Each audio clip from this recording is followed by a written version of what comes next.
Welcome to Sridevi soda centre. Thank you Sudheer. నేను Vijay we are like very old friends and teaser చూపించావు, thanks and very nice, చాలా బాగుంది, ఇంట్రెస్టింగ్గా ఉంది. ఇప్పుడు Sudheer very good shuttle player అనేసరి, కానీ ఆ బాడీ ఏంటి అసలు, గొడవ ఏంటి, ఎలా వచ్చింది అలా మాకు తెలియకుండానే సడన్గా. ఏమో మరి ఎప్పటి నుంచో చేస్తూనే ఉన్నాం కదా. అది ఆ బోట్ షాట్ ఫస్ట్ టీజర్ వేసినప్పుడు ఫస్ట్ గ్లిమ్స్ ఆఫ్ సూర్యబాబు అని బోట్లో వచ్చి నువ్వు ఆ బాడీ వేసుకుని ఎలా వస్తావు అని చూడాలంది సినిమా. అమలాపురంలోనే రియల్గా జరుగుతుంది, సంవత్సరానికి ఒకసారి ఆ రేస్, బోట్ రేస్ జరుగుతుంది.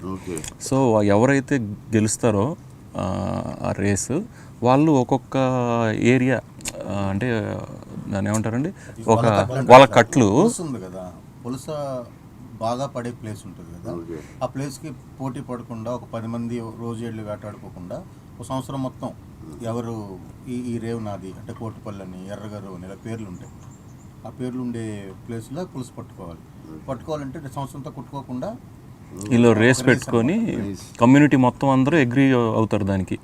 సో ఎవరైతే ఆ రేవ్ దగ్గరికి ఫస్ట్ వెళ్తాడో ఆ రేవ్ ఆడిది. సో అట్లాంటిది చూసి దాని బేస్తో ఆ రేస్ చేసాం. మొన్న డిసెంబర్లో కూడా జరిగింది. సినిమాలో కూడా కొన్ని లైవ్ షాట్స్ రియల్ రేస్ జరిగేప్పుడు కూడా వెళ్ళి షూట్ చేశారు. యాక్చువల్గా మనకి అది ఎలా జరుగుతుంది, ఏం చేస్తారని చెప్పి తెలియడానికి before we shot the film ఒక 5 కెమెరాలు పట్టుకొని వెళ్ళి ఆ రేస్ షూట్ చేసాం. అసలు ఎలా చేస్తున్నారు వీళ్ళు అని చెప్పి. అది బేస్ చేసుకొని బోట్ ఎండింగ్ కూడా డార్లింగ్, అది ఒక సెంటర్ ఒక ఇది ఉంటుంది, అది అంతా వాటర్ మధ్యలో పెట్టాం అనమాట. బ్యాంబూస్తో తేలుతూ ఉంటుంది నీళ్ళ మధ్యలో అది. సో బోట్ వచ్చి ఆగినప్పుడు దీని మీద నుంచి దానిలో దూకాలి. సో డూప్తో చేయించాం. లేదు నేను చేస్తాను అంటాడు. సరే చేస్తే దానికి అది బ్యాంబూతో కొట్టింది కదా, మొత్తం మేకులు అది అవన్నీ కింద ఉంటాయి కదా, అది అంత ఆర్ట్ చేసింది. దాని మీద ప్లై చేసామనంటే జారిపోతుంది. దీని మీద దూకారు. అది దూకినప్పుడు కాళ్ళు అవి కొట్టుకుపోవడం, ఆ మేకులు గీసుకోవడం, అవి ఒక 5 షాట్లు చేసాం. ఇప్పుడు వలకట్లు కూడా just part of the film. సినిమాకి సంబంధించి just small part. Entire thing is not boat racing, but still అక్కడ జరిగే చూపించాం. ఇప్పుడు గోదావరి జిల్లాలో ఇప్పటివరకు ఎవరు టచ్ లేదు వలకట్లు అనేది. అసలు బోట్లు కూడా ఇప్పటిదాకా స్క్రీన్ మీద లేవు. ఇండియన్ స్క్రీన్ మీద ఆ బోట్లు రాలేదు. ఆ బోట్లు వేరు, సెపరేట్ బోట్లు అవి మనమే చూడలేదు ఇప్పుడు. అది కేరళలో ఉండేది, అది వేరే బోట్. దాంట్లో you have like 100 people sitting in it కదా, రో చేస్తారు. దీనికి మోటార్ ఉంటుంది, ఇది అంత సన్నగా ఉంటుంది. సో ఇద్దరే ఉంటారు బోట్కి. మూడో వాడు ఎక్కి కొద్దిగా ఫాస్ట్ వెళ్తే బోట్ తిరగబడిపోయి స్పాట్లో మునిగిపోతుంది. అలాంటి బోట్ అది. బోట్లు తేలు ఉండవడాలి. ఇది తిరగబడితే మునిగిపోద్ది బోట్. ఇది మేము లైవ్లో చూసాం. అది కదా ఆ రేస్ చేయడానికి మేము వేరే బోట్ మీద ఉన్నాం. పెద్ద బోట్ ఒకటి తీసుకొని మేము షూట్ చేస్తున్నాము. రేస్ స్టార్ట్ అయింది. రేస్ స్టార్ట్ అయితే ఒక పడవని ఇంకో పడవ జస్ట్ ఇలాగా టచ్ చేసి వెళ్ళిపోయింది. అక్కడ అసలు ఎవరు చాలా వైలెంట్ రేస్ అది. అసలు ఏమి ఎవరు వెనక్కి కూడా చూడరు. అది చాలా interesting race. Amalapuram most beautiful గా చూపించినట్టు. ఇప్పుడు దాకా చూపించిన తూర్పుగోదావరి కాకుండా వేరే సైడ్ అంతా రారస్టిక్ తూర్పుగోదావరి చూపించాం. ఈస్ట్ ఎలాగా బ్యూటిఫుల్ ప్లేస్, గ్రీనరీ చాలా బాగుంటుంది. చూపించిన షార్ట్స్ కూడా చాలా బ్యూటిఫుల్ గా వచ్చినాయి. మేజర్గా ఫిషర్మెన్ కమ్యూనిటీ అవి ఎప్పుడు ఈస్ట్ గోదావరిలో చూపించలేదు అని. సో ఆ పార్ట్ని కవర్ చేసాం అనమాట. సో ఆ fishermen community, real life of anybody, అంటే ప్రతి ఈస్ట్ గోదావరిలో అన్ని రిచ్ ఫ్యామిలీసే ఉండవు కదా.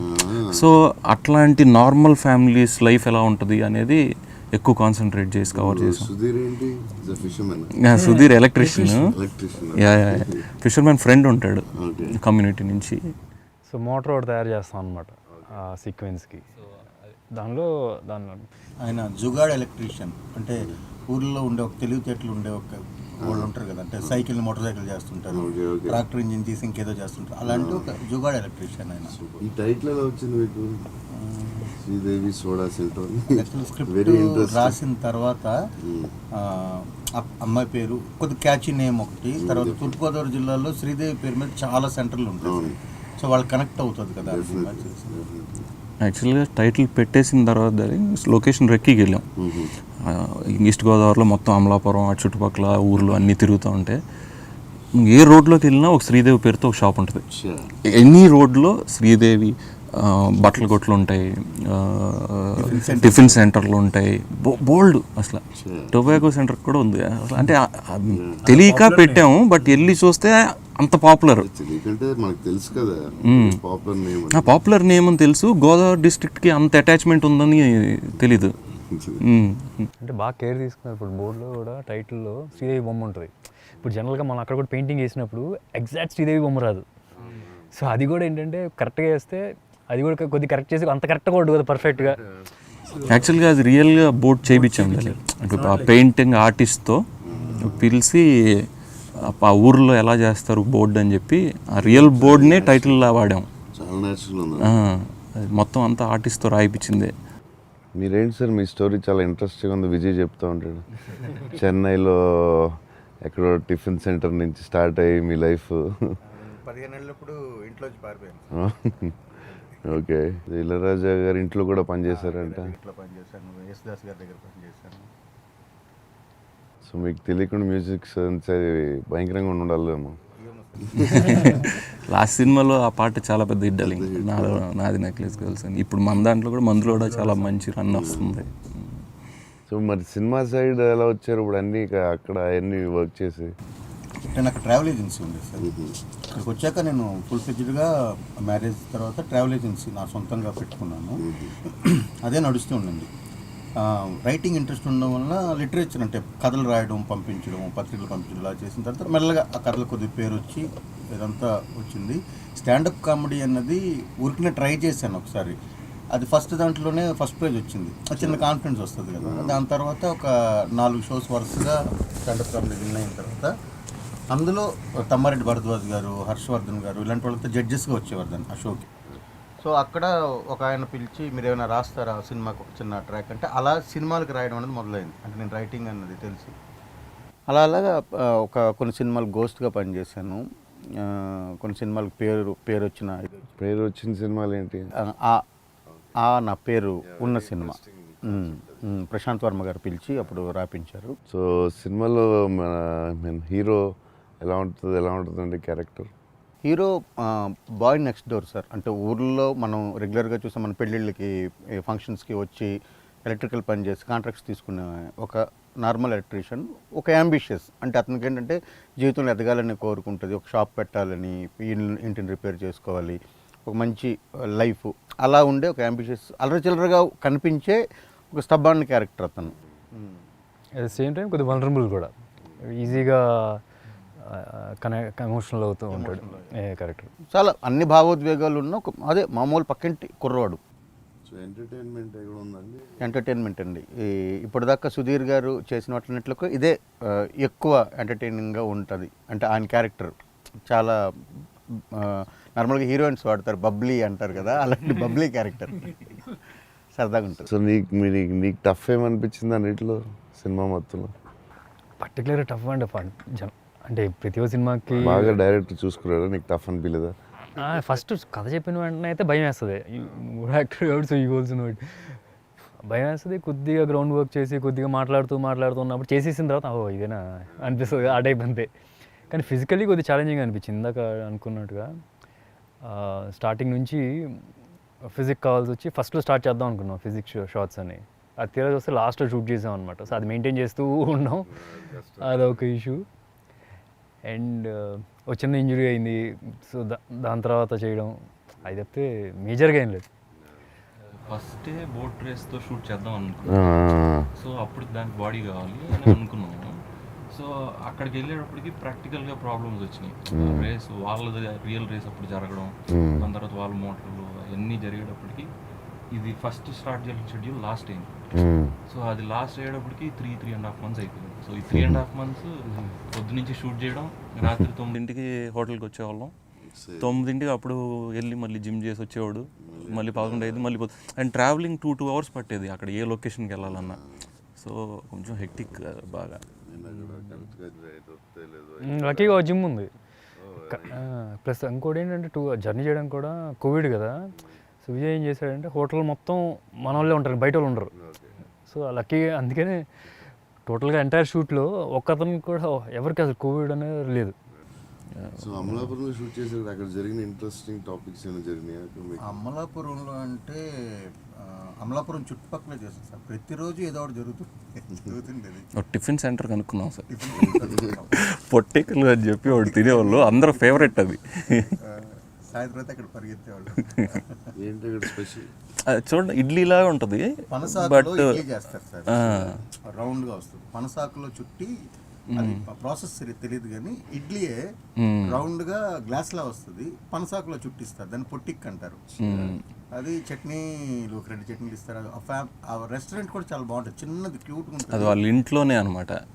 ఇంట్లో వెనకాల ఇల్లు, ఎదురు ఒక చిన్న వరండాలా ఉంటుంది, దాంట్లోనే సర్వ్ చేస్తారు. మొత్తం వాళ్ళ ఫ్యామిలీ మెంబర్సే.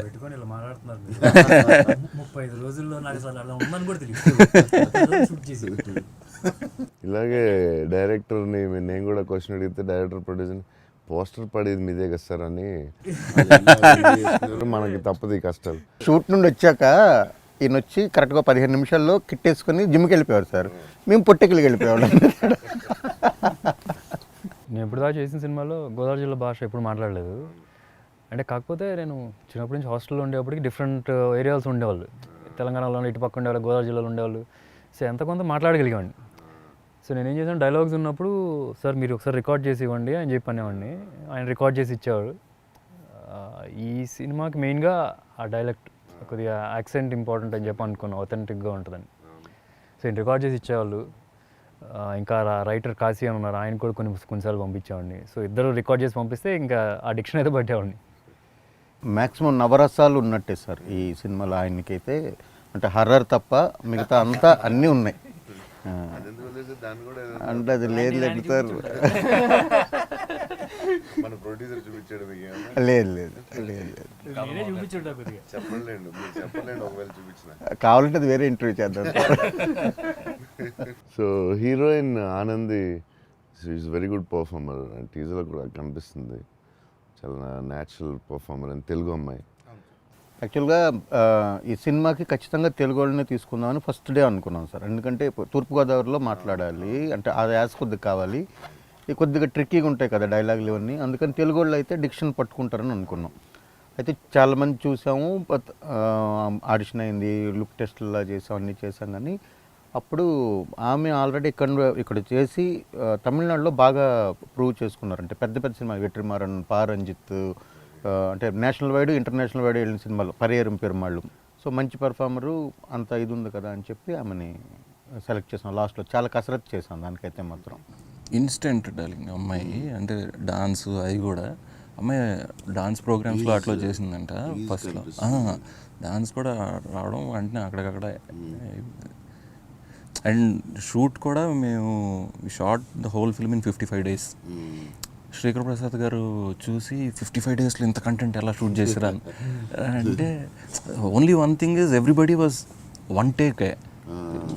కెమెరా పెట్టడం, లైట్స్ సెటప్ చేయడమే ఎక్కువ టైం. ఎవ్రీథింగ్ ఈజ్ రెడీ, వచ్చి టక్కన 2 seconds అయిపోయేది, మళ్ళీ చేంజ్ లైట్లు మొత్తం అంతా నెక్స్ట్ సీన్కి. సో ప్రతి సీన్ 1 take 2 takeలే మ్యాక్సిమం. అందరూ కంప్లీట్గా బై హార్ట్ అండి స్క్రిప్ట్, డైలాగ్ అంతా కంప్లీట్ బై హార్ట్ ఉండేది ఆయనకి, మొత్తం తెలుసు. మళ్ళీ ముందు రోజు ఇప్పుడు ఇందాక చెప్పినట్టు రికార్డింగ్ అంతా ఉండేది, ఒకసారి ఆయన విని మళ్ళీ దాన్ని సరి చేసుకొని ఆయన మార్నింగ్ 7 o'clockకి షార్ట్కి వచ్చేటప్పటికి ఫుల్ ప్రిపేర్డ్. ఆ రోజు చేసే సీన్ అంతా ఉండేవారు, అందులోనే ఉండేవారు కాబట్టి ఇది ఉండేది కదా. ఆమె కూడా అంతే, ఆమె అలాగే నరేష్ గారు, రఘుబాబు గారు అందరూ మంచి యాక్టర్స్ కాబట్టి పెద్ద టెన్షన్. చాలా ఇంట్రెస్టింగ్గా ఉన్నట్టుంది. అంటే ఆయనకి one of the finest character వద్దు సార్ ఆయన నరేష్ గారు కానీ. అంటే అందులో అలా చెప్పలేము సార్, ఈ సినిమాలో అందరికీ అంటే సత్యం రాజేష్ గారికి, కళ్యాణ్ రాజు గారని హీరోయిన్ మదర్గా చేశారు, నరేష్ గారు, రఘుబాబు గారు ఇప్పటిదాకా చేయని రోల్ చేశారు, నరేష్ గారు ఇప్పటిదాకా చేయని రోల్ చేశారు, సత్యం రాజేష్కి ఇప్పటిదాకా రాని ఒక నరేష్ గారు ఒక మేనరిజం ఉంటుంది, ఇలా అని ఇలా మాట్లాడుతూ ఉంటారు అనమాట. It's an unique body language. అది శ్యామ్ దత్ గారు సజెస్ట్ చేశారు కూడా. అది ఒక ఫస్ట్ సీన్లో సజెస్ట్ చేస్తే ఇంకా ఆయన సినిమా మొత్తం క్యారీ చేశారు. సో హీ ఆల్సో ఫెల్ట్ ఒక యూనిక్నెస్ వస్తుందని అది కంటిన్యూ చేశారనమాట. రేపు సినిమా చూసినప్పుడు కూడా అది మీరు నోటీస్ చేస్తారు పర్టికులర్గా. ఆయన చేసిన రోల్స్లో this will stand out. Director చెప్పరు కానీ ప్రొడ్యూసర్ సైడ్ ఏదో టార్చర్ ఉండాలి సినిమాలో? డ్రిల్ మాస్టర్ సార్ ఈయన, అంతే సార్. పొద్దున్న 5 గంటల నుండి సాయంత్రం 6 గంటల దాకా డ్రిల్ మాస్టర్. అప్పుడంతా విజయ్ చిల్లా, 6 తర్వాత విజయ్ చిల్, ఇంకా అంతే. ఆ.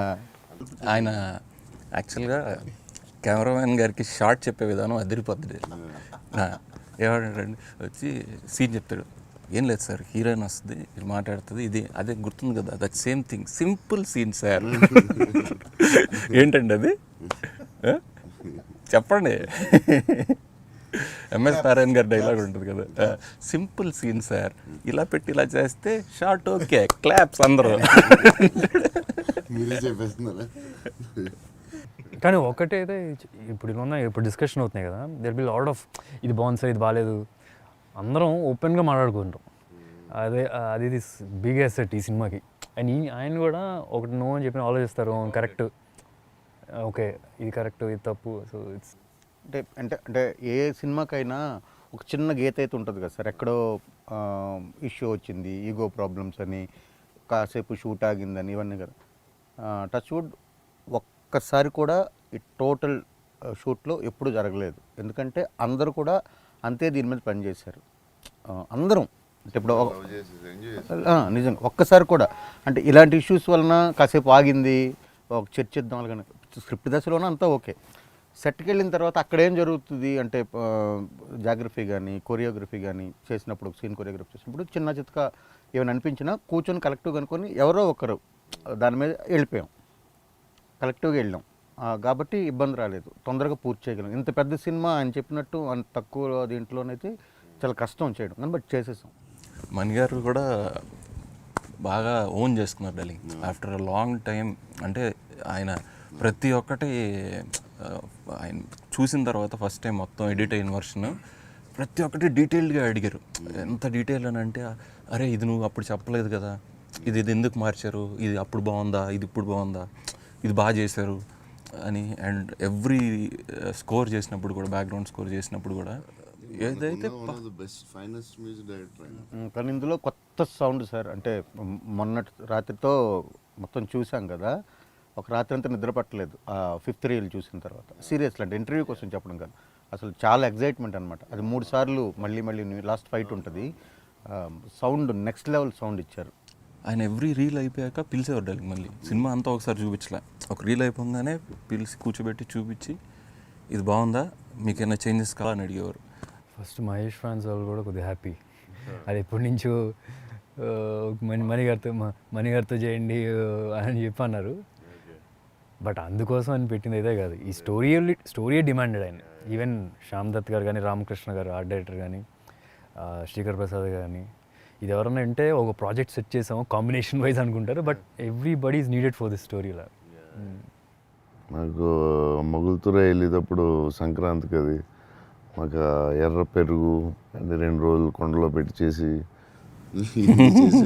మీరు ఇలాంటి ఎక్స్పీరియన్స్ అక్కడ డార్లింగ్ లేదు. ఇప్పుడు మీరు చెప్పిన వెరైటీస్ ఇవన్నీ అంటే కోవిడ్ ఒకటి నడుస్తుంది కదా సార్, అమలాపురం అంతా 6 గంటలకు క్లోజ్ అయిపోయేది, అప్పుడు చాలా టెన్షన్లో ఉంది. స్టిల్ ఇక్కడ నుండి పిలిపించి మాకు ప్రొడక్షన్ అంతా భోజనం ఉండేది కదా. మాకు చెప్పాను కదా 6 తర్వాత చిల్ విజయ్గా ఆయన మారిన వెంటనే కనీసం ఒక 7-8 ఐటమ్స్ ఉండేవి, అదంతా ఓకే, చక్కగా తిన్నాం. కానీ ఎక్కువ వెరైటీస్ కుదరకపోవడం కారణం అంటే లోకల్ సోర్సెస్ ఏం దొరకవు కదా, మనం ఏదైనా ఒక 6 గంటలు చిల్ విజయ్ ఏం చేసాడు అంటారు, సో కష్టపడతాడు అంటారు ప్రొడ్యూసర్. సూపర్. ఒకటేంటంటే కష్టపడటం అంటే స్మార్ట్ కష్టపడతాడు. సో మరీ కష్టపడాలి కదా నువ్వు రఫ్గా కష్టపడడం కాకుండా స్మార్ట్గా కష్టపడతాడు. అంటే చాలామంది ప్రొడ్యూసర్లు ఖర్చు పెడదాం ఎంతైనా ఖర్చు పెడదాం అంటారు, ఖర్చు పెడతారు కూడా. అంటే ఖర్చు పెట్టడం కూడా తెలియాలి, ఎలా ఖర్చు పెట్టాలనేది కూడా. సో అది ఉంది. అంతా శ్యామ్ ప్రసాద్ రెడ్డి గారితో ఉండి నేర్చుకుంటున్నావా? ఆయన ఇన్స్పిరేషన్ ఎప్పుడు ఉంటుంది కానీ, బట్ ఎన్ని ప్రొడ్యూసర్ ఇన్స్పిరేషన్. సో ఆయన ఏం చెప్తారు నీకు ఎలా మార్చుకోవాలి, ఏం చేయాలని? ఆయన ఒకటే బ్లాస్ట్ చెప్పింది ఏంటంటే, కథ అవే వస్తాను కథ చెప్తాను సరే ఒకటి చేద్దాం అనుకుంటున్నాం ప్రాజెక్టు, ఇలా కథ చాలా ఇంట్రెస్టింగ్ ఉంది, మీరు వింటారా? అవును నేను వింటాను, విన్నాక నాకు నచ్చలేదు అంటాను, నువ్వు ఆపేస్తావా చేయడం అని. సూపర్. లేదు బాబాయ్ ఆపను. మరి ఇంకెందుకు నాకు చెప్పడం. సో అండ్ ఇది బేసిక్గా ఏం జరుగుతుందని కనుక్కుంటూ ఉంటారు, అవి జరుగుతూ ఉంటుంది. ఫోన్ చేస్తారు అప్పుడప్పుడు, చెప్తారు బాగా వచ్చిందంట కదా, తెలిసింది. నా ముందే ఏం చెప్పరు కానీ కనుక వాళ్ళందరికీ చెప్తారు, వాళ్ళ ఫ్రెండ్స్ సర్కిల్లో అందరికీ. ఈయన కూడా కొన్ని విషయాలు అమేజింగ్ విషయాలు ఉంటాయి సార్. అంటే ఇప్పుడు కథ మనమే రాసాం, డైలాగ్ మనమే రాసాం, ఏదో స్క్రిప్ట్ అంతా మన ఇది ఉంది కదా, కానీ అది కావాల్సినప్పుడు మళ్ళీ అక్కడికి వెళ్ళి ఒకసారి రిఫర్ చేసుకుంటే అది ఏదో వస్తుంది కదా. ఆయనకి సపోజ్ ఒక రీల్ చూస్తున్నాం అనుకోండి, ఫస్ట్ కట్ హెడ్ వచ్చిన తర్వాత ఇది అక్కడికి అది అక్కడికి ఇది కనెక్ట్ అవుతుంది కదా, ఆ రీల్ అంటే ఆ సీన్లో ఇది ఉంది కదా, ఈ సీన్లో ఇది ఉంది కదా అని చిన్న చిన్న డీటెయిలింగ్తో సహా ఆయనకు గుర్తుంటూ ఉంటుంది. అలాగే ఆయనకి ఇంట్రెస్ట్ లేదు, ఆ స్టోరీ నచ్చలేదు అని అంటే ఆ రోజు డిలీట్ చేస్తారు. తర్వాత అడిగితే ఎప్పుడు చెప్పారని అని కూడా అడుగుతుంటారు. ఏవో మనం సరదా మాట్లాడుకున్నప్పుడు ఏవో లైన్లా చెప్తుంటాం కదా, అప్పుడు చెప్పాను కదంటే గుర్తులేదండి అంటారు. శశి కూడా చాలా మంచి Shashi how to places a product. Shashi marketing బాగా హ్యాండిల్ చేస్తాడు. సినిమా రిలీజ్ అని అనుకున్నప్పటి నుంచి ప్రాజెక్ట్ టేక్ ఓవర్, డైరెక్ట్గా ఇంకా పోస్టర్లు అవి ఈ డేట్లు, రిలీజ్ డేట్లు, నెక్స్ట్ ఏ ఈవెంట్ చేయాలి, ఎవరితో ఎంత ఫాలో అప్ చేయాలి, అది ఒక స్టోరీ ఇది బాగా వర్కౌట్ అవుతుందని జడ్జ్ చేయడం. మేబీ ఈ సీన్ ఇలా రాద్దాం ఇలా వెళ్తే బాగుంటుంది అని, but you give a story బాగా జడ్జ్ చేస్తాడు శశి కూడా. ఇది బాగుంటుంది, ఇది వర్కౌట్ అవుదా maybe you can judge really well. ఈ సినిమాలో అంటే నాకు లైన్గా బాగా తెలుసు, చాలా ఇంట్రెస్టింగ్ ఉంది. సో మీరు ఎంత కాన్ఫిడెంట్గా ఉన్నారు? అది టేక్ అవే సార్, అంటే ఇంటికి తీసుకెళ్తారు దాన్ని. అంటే అంతకు మించి ఇప్పుడు ఎక్కువ చెప్పలేము కూడా, అంటే సినిమాలో చూడాలి. అంటే సినిమా అనేది ఏదో ఆ టైంకి చూసి బయటకు వచ్చిన వెంటనే మర్చిపోయి ఇంటి మీదకి వెళ్ళిపోవడం, లేకపోతే ఇంకో ధ్యాస మీదకి వెళ్ళిపోవడం కాకుండా, సినిమా చూసి బయటకు వచ్చిన తర్వాత కనీసం ఒక హాఫ్ డే అయినా దాని గురించి ఆలోచించేటట్టు కనుక సినిమా తీస్తే ఆ సినిమా చాలా రోజులు నిలబడుతుంది, హిట్ అవుద్ది, లేకపోతే ప్రజాదరణ పొందుతున్న ఒక థియరీ ఏదైతే ఉందో అందులో ఫిట్ అయ్యే సినిమా ఇది. విజయ్ రఫ్గా చెప్పాడు, నెక్స్ట్ ఏంటి అనేది ఒక ఏమవుతుందో అన్ఎక్స్పెక్టెడ్గా ఏదో జరుగుతూ ఉంది. దట్ విల్ బి మీరు అన్నది. యాక్చువల్గా ప్రభాస్ ఎప్పుడు నేను కూర్చున్నప్పుడు నేను ఏదైనా కథ చెప్తాను అనుకో, పాయింట్ చెప్పగానే చాలా ఇంకా తర్వాత చెప్పొద్దు నువ్వు అని అంటాడు. దీనికి మటుకు అడిగాడు నెక్స్ట్ ఏంటి, దాని తర్వాత ఏం జరుగుద్ది అని అడుగుతా ఉన్నాడు. ఏంటంటే ఎలా వెళ్తుందో తెలియట్లేదు. అంటే ఈ స్టోరీకి అదే కుదురుతుంది. ఇప్పుడు ఫస్ట్ నేను తీసుకొచ్చి ఒక మాస్, ఒక కమర్షియల్ సినిమా కైండ్ ఆఫ్ బ్యాక్డ్రాప్లో అనిపిస్తుంది. But at the same time you're saying something new. I think it's very new. The end last 40 minutes screenplay పరంగా కూడా ఏం జరుగుతుందో తెలియట్లేదు. అన్నీ చేయగలిగిన హీరో దొరికినప్పుడు ఆ కథ కూడా అంతే దీనికి ఉంటే అన్నీ ఆయనతో చేయించడానికి అవుతుంది. అంటే ఆయన మంచి ఫైట్ చేయగలరు, అందులో ఫైట్కి స్కోప్ ఉండాలి, మంచి డ్యాన్స్ చేయగలరు, డ్యాన్స్ మళ్ళీ ఏవి కూడా మీకు ఇన్సెట్ చేసినట్టు ఉండదు, ఇక్కడ ఏదో మనం పెట్టామన్నట్టు ఉండదు, అన్నీ కథతో పాటు వచ్చేవి ఉన్నాయి, అన్నీ విపరీతమైన పెర్ఫార్మెన్స్ ఉండాలి, అది ఉంది, ఎమోషన్, అన్నీ చేయగలిగిన కథ కింద అది దొరికింది. అందుకే అందరూ కనెక్ట్ అయ్యాం దానికి. ఫుల్ యాక్షన్ ఫిల్మ్ కొన్ని యాక్షన్ సీక్వెన్సెస్ ఉన్నాయి. సో అది కమర్షియల్గా మాస్గా కూడా కనబడాలి ఈ సినిమాకి అని. ఫుల్ ఎన్ని యాక్షన్ సీన్స్ ఉన్నాయండి ఈ సినిమా? 4 ఫైట్స్ ఉంటాయి సార్. తెలుస్తుంది ఫుల్ యాక్షన్. ఇది హైయెస్ట్ యాక్షన్ ముందు అన్నిటిలో. This the highest action film. Baaghi out చేసాం హిందీలో, అది విలన్గా కాకపోతే ఇది స్టోరీ బేస్డే. అంత ఎన్ని ఫైట్స్ ఉన్నా సరే స్టోరీకి సంబంధించినట్టుగానే ఉంటుంది. ఫైట్స్ కూడా ఒక అబ్బాయి చేశాడు. అంటే 3 మాస్టర్లతో చేసాం, కొత్త అబ్బాయి ఒకటి చేశాడు. Find it very interesting. యాక్చువల్గా అదే ఇందాడు సుధీర్ చిన్న ఇంజరీ ఒకటి అనేది సింగిల్ షాట్లో చేద్దాం అనుకున్నాం అనమాట మొత్తం ఫైట్ అంతా.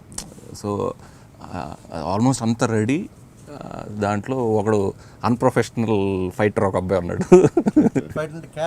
క్యారెక్టరే అతను కూడా అందులో ఉండాలి, టెక్నిక్ తెలియక ఈయనకి ఇంజురీ అయింది. మనకి ఇంత ముందు కూడా చాలా ఇంజరీలు అయినాయి, కానీ ఇది ఇంజరీ అంటే దీనికన్నా పెద్ద ఇంజరీస్ అయినాయి. కాబట్టి నాకు టైం దొరికింది, అక్కడ టైం దొరికి 3 months తర్వాత చేసాం. కానీ ఎక్కడో పొద్దున్న లేస్తే నడుస్తుంటే నొప్పి వస్తుంది, జంప్ చేసి నొప్పి వస్తుంది, కానీ షార్ట్లోకి వెళ్తే రావట్లేదు. షార్ట్లోకి వెళ్తే ఎక్కడో ఒక చిన్న ఎనర్జీ వస్తుంది ఉంటుంది కదా. మన అడ్రినల్ రష్లో చేసేస్తున్నాడు, చేసి వచ్చి కూర్చోగానే కాలు వాసిపోతుంది. Sure. అది పోస్ట్ పోన్ చేయాలంటే చాలా ప్రాబ్లం. అంటే ఒక set వేసాము. తీర్థం సెట్ అందుకనే తిరునాళ్ళు సెటప్ చేసాం మొత్తం అంతా, ఫుల్ ఎగ్జిబిషన్. Okay, okay. అంటే స్కేల్ కూడా ఒక బిగ్. అలాంటి సెటప్ అన్నమాట కంప్లీట్ గా పెద్దది. So, toughest day పాపం. గుర్తొచ్చినప్పుడల్లా ఇప్పుడు అంటే కానీ లీవ్ దట్ స్ట్రెంత్ నెక్స్ట్ ఎప్పుడైనా సినిమాలు చేసినప్పుడు యాక్షన్ చూసేటప్పుడు బాగుంటుంది, కానీ దానికి కావాల్సిన ఇంజురీలు అవుతూ ఉంటాయి. So Sridevi soda Center, very interesting title, and the whole team చాలా కష్టపడి చేశారు కోవిడ్ సిచ్యువేషన్లో. And Sudheer almost like risky shots అన్ని చేసి, and heroine, producers, director, DOP Shekhar Prasad garu, Manish Sharma garu, art Ramakrishna garu. So everyone work really hard. And ఇప్పుడు సెకండ్ వేవ్ తర్వాత I think this is the biggest release. And trailer చూసుంటారు, very interesting ఉంది. And already director, successful director ఉన్నారు. August 27th థియేటర్స్లో release అవుతుంది. Please watch it, enjoy it. Entertainment, emotions, కొత్త ఎమోషన్స్తో try చేశారు director and producer and the whole team. And yeah, అందరూ enjoy చేయండి థియేటర్స్లో. Thank you Prabhas. It's about thank you. Hope పెద్ద hit అయిపోవాలి సినిమా. అంటే ఆడియన్స్ కూడా కావాలి, ఇండస్ట్రీకి కావాలి.